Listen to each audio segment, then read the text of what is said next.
Hello, my name's Desiree, and I wanted to show you something I made to help keep my die cuts organized as I'm building them, so they don't get scattered in case I don't get back to actually completing them.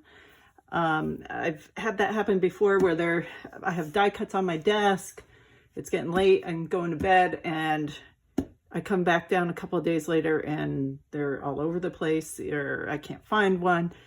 Anyway, it's a helpful tool to keep those little die cuts in place without them falling all over. So this is what I made.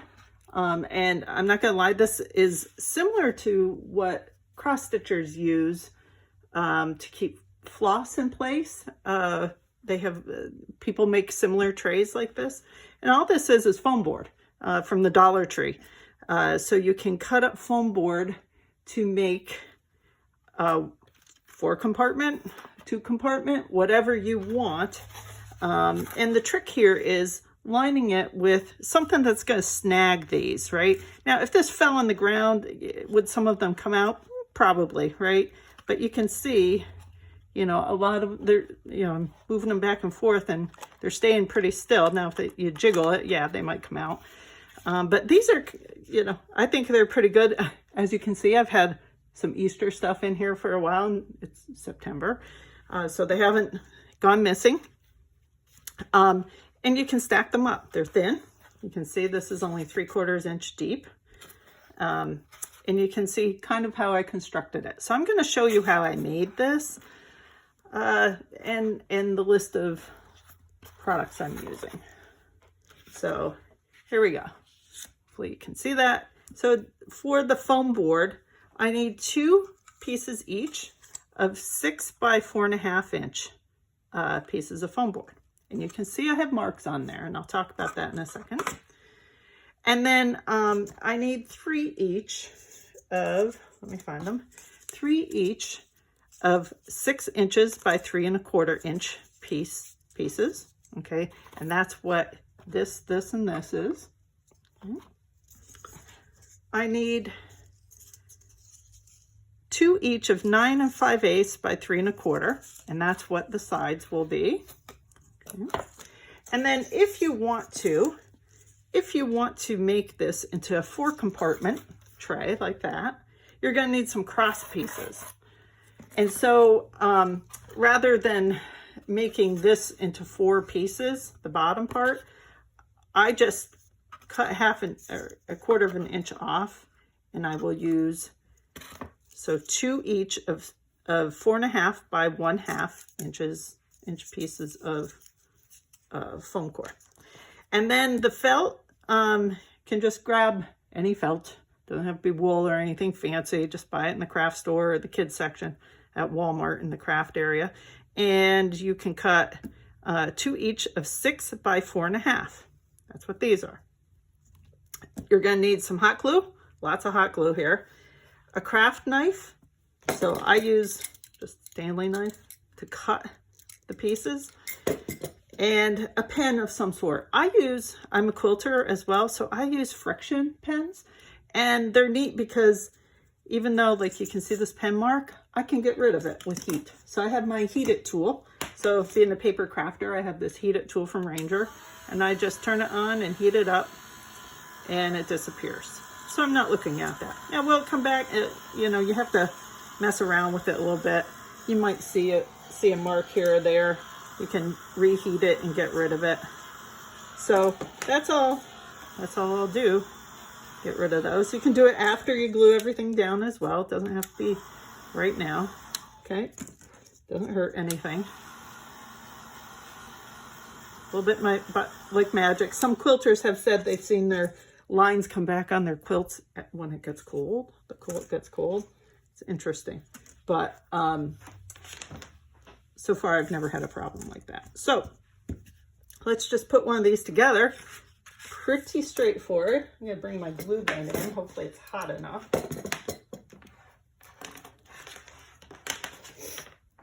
All right, so just have a little glue gun. And you can see the back. So how did I first make this? So I put these two pieces together with one of the 6 by 3/4 pieces. Okay. And before I go too far, hang on, I'm going to put a little craft mat underneath me, if I can find one, just to prevent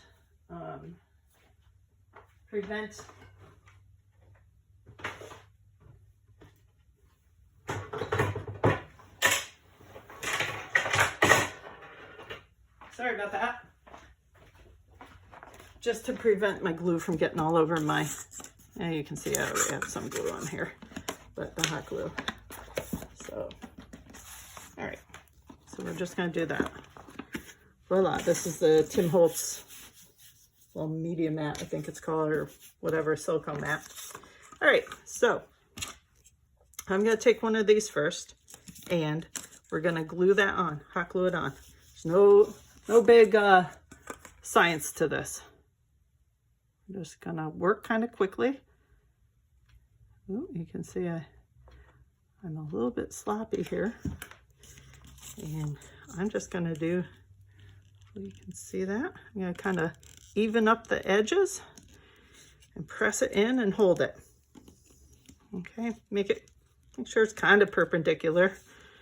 Okay, you can take some of that glue off as it cools if it's in the edge. Okay, so you see what I have here? Yeah, I had some run over, no big deal. Peel that off if it bothers you. Okay, now I'm gonna hot glue this in. Let me hit this mark. Get rid of that, get rid of that, get rid of that one. Okay, and I'm just gonna do it on the edge. Now, these aren't like super high quality. It's not, you know, these are homemade. But will they last forever? Who knows? But if they break, no big deal. It's like, what is $1.25 for a piece of foam board at Dollar Tree right now? It's not too bad. And a bunch of hot glue, right? In your time. Oh, a piece of felt too, right? Wow. So it's not too costly. Okay. All right. I'm gonna try and unstick this. Okay, so you see I have these two pieces together now. I'm gonna do my other two 6-inch pieces. So let's do those edges. Make it really quick.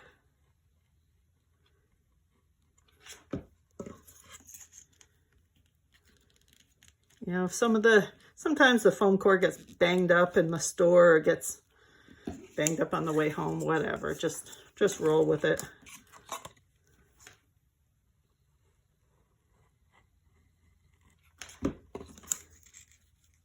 Now I think when I actually made my first ones, I think I put the whole thing together and then I put the felt in, but I could put the felt in right now. It's a little bit easier probably right now, right? So you could use like a craft glue. I'm just going to use a few dots of this. Nothing too fancy. It just needs to tack down, right? So, okay.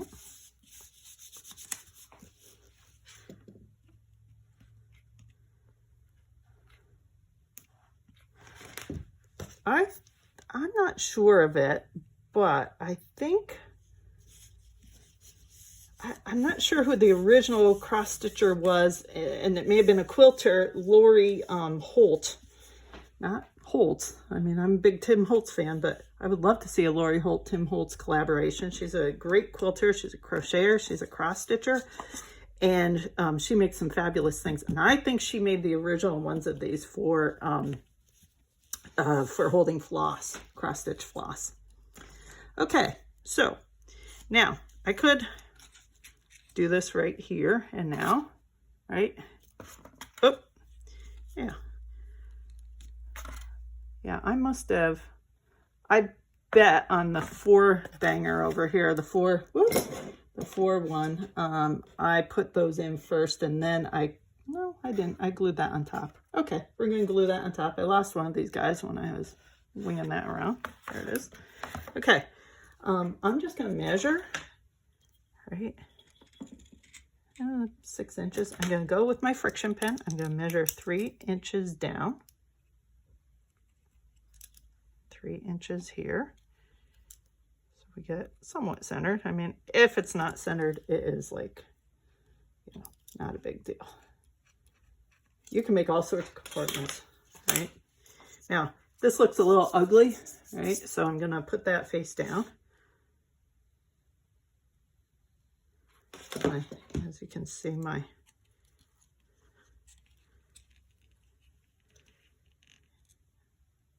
mean, I could put a little glue on the sides and kind of force them in. Don't mind me.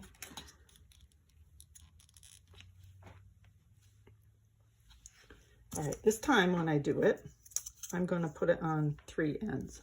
This end, this.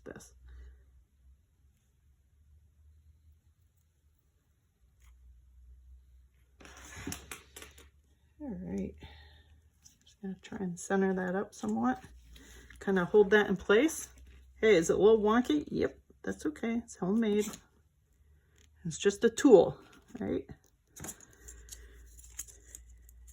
And it's a pretty inexpensive tool. Okay, now you can see my measurements were pretty good. So I'm going to put glue here, here, and here. I'm going to do that too. Oops. I'm not the best with the glue gun, but that's okay.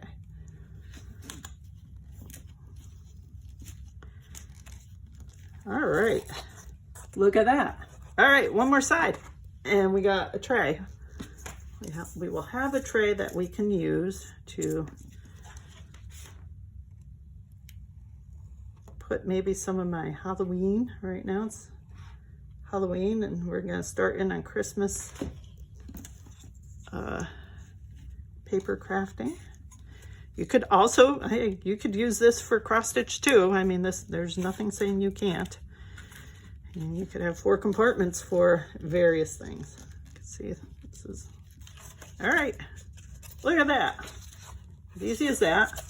Peel off some of this excess glue if it's driving you crazy or whatever. But I have a 4 compartment tray that I can put my little die cuts in and keep them separated. Right, so if I'm making a whole bunch of things, I can put, if I'm making multiple bunnies, I can put the same bunny parts in each section. And that's how I was managing this spring. So I hope that helps, and see you again. Bye.